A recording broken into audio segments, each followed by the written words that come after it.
Welcome back to the Morning App, live right here on this Tuesday on Sports Grid and SiriusXM Channel 159. After the opening weekend of the NBA playoffs, a doubleheader of game number twos last night. Philadelphia goes up 2-0 in its series against the Brooklyn Nets. Sacramento takes a 2-0 series lead over the reigning NBA champs in the Golden State Warriors. Plenty more in the variety of game number twos tonight around the association. A triple header, and Zach Weiss is live right here on the Morning After on this Tuesday to help us break it all down. The host of the Across the Cavs podcast will get into game number two in the land this evening between the Cavaliers and the Knicks. But Zach, we're glad to have you here to go all around the association now that it is playoff time.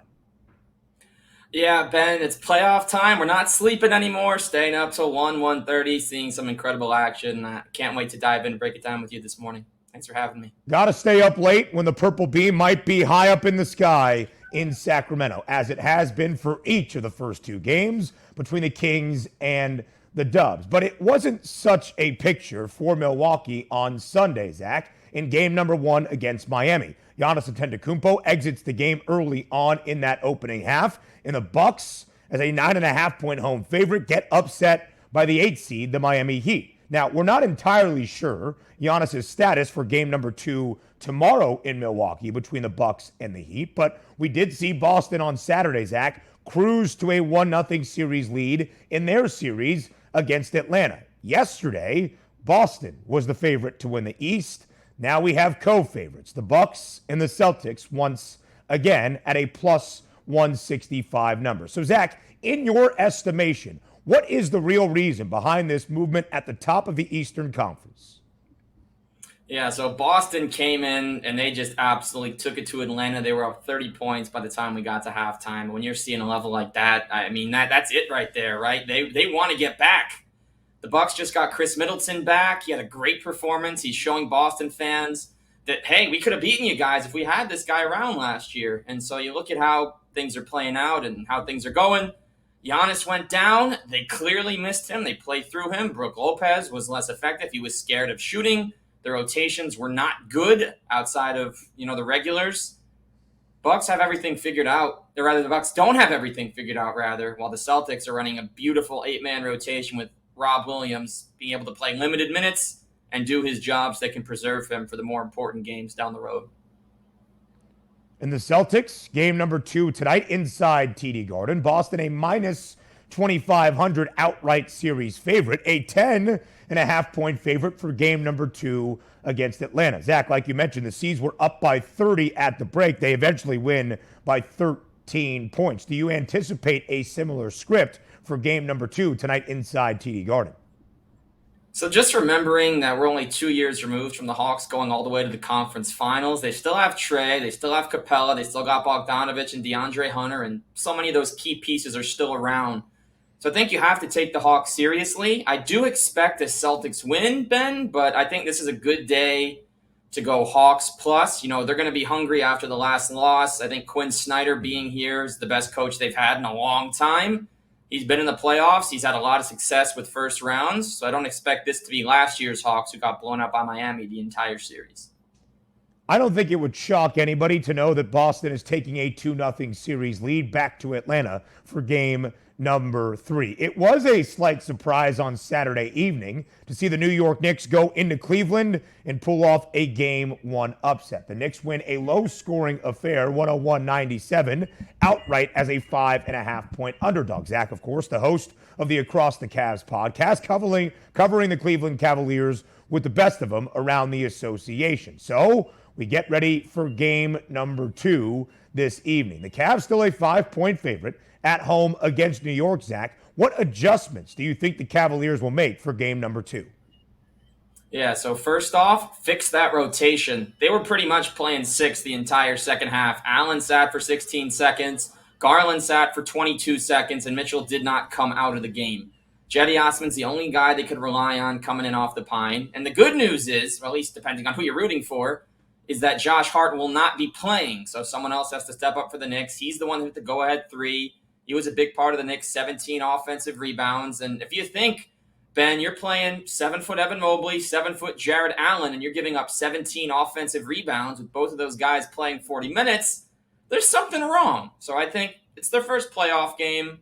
Jetty Osman's the only reserve that came to play. Let's remember they have Danny Green, a guy who's been there with the Sixers. He's been there with the Raptors, the Spurs, the Lakers. Such a good career. I think they'd be foolish to not play him, and I think if we get some of his minutes, it'll ratchet up the intensity on the defensive end, which is what was missing, giving up those offensive rebounds all night, including those last 2 minutes of the game where the Knicks pretty much won because of that. Tom Thibodeau loves to play defensive-minded basketball into the postseason. You hold your opponent to under 100, it's generally going to lead to a ton of success. But for Cleveland on Saturday, Zach, Donovan Mitchell led the way for the Cavaliers, 38 points. You mentioned the adjustments throughout the rest of the roster and rotation as well. How does everybody for Cleveland step up tonight? Well, it starts with Darius Garland. When you have a three, you take a three. The man can shoot. He was eligible to be in the three-point shootout coming into the season. Don was incredible. He had 7 of those 8 assists coming after halftime. Garland had 0 for that matter. That's one of the worst assist-to-turnover ratios for a recent all-star point guard you'll ever see. They just got to be confident. We know what Don can do. Don can shoot 30, 40, 50 times. He'll get his.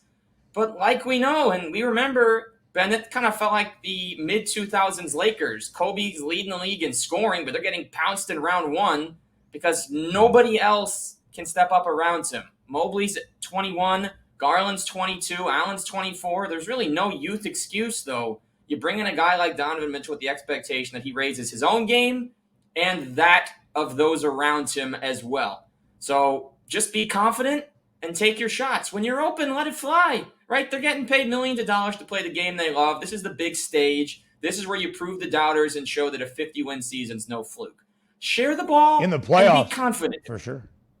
For sure. In the playoffs, that offense needs to tick up, certainly, especially after game number 1, only mustering up 97 points. The two teams combining for 198 in total, under the pregame number of 214. It opened for game number 2, Zach, at 213 in a hook on this Tuesday morning, live on the FanDuel Sportsbook. It is up to 214 points once again. Zach, how does Cleveland register more offense tonight against New York? So Donovan Mitchell, early and often, just stay on the attack, stay on the prowl, do your thing, and then go inside. I was watching the game with some buddies. They're rooting for the Knicks, and they're talking about that Jared Allen's playing soft. He doesn't look like the same guy that he was. So just stay aggressive. Get it to your bigs. Evan Mobley, 2 for 7 in the second half. The man was a runner-up for DPOY. Use that to create transition. And lastly, Ben, I think if they rebound, the biggest surprise stat to me was in the second half, Mitchell Robinson was a -14. Former Cavs big man Isaiah Hartenstein. Love to see him succeeding, but not against the Cavs. Was a +8. That's a 22-point swing from your backup centers. And might I just finish that with Hartenstein played 9 minutes. So there's a 22-point swing in the 9 minutes Mitchell Robinson's on the bench. When New York goes to their reserves without Josh Hart tonight, attack them, be aggressive, and you can't let them dominate that battle. We saw a ton of upsets in game number 1s around the NBA playoffs, including in Phoenix between the Suns and the Clippers. Zach, only about 30 seconds left in this segment. What do you anticipate for game number 2 tonight out in the Valley? So I'll say I don't believe it was an upset. I had the Clippers coming into this series as the ones to win. I think I got the Clippers again. I'll go +7 on this. Be safe, in case. Cover my losses. I think Russ is going to be great defensively, and as long as Kawhi's on the court, you can't beat the Cyborg. He's unstoppable right now, 38 points. The line has moved to 8.5 in favor of Phoenix. We'll see what we get tonight out in the desert. Zach Weiss from Across the Cavs podcast. We appreciate your time as always. More of the morning after. Up next, live right here on Sports.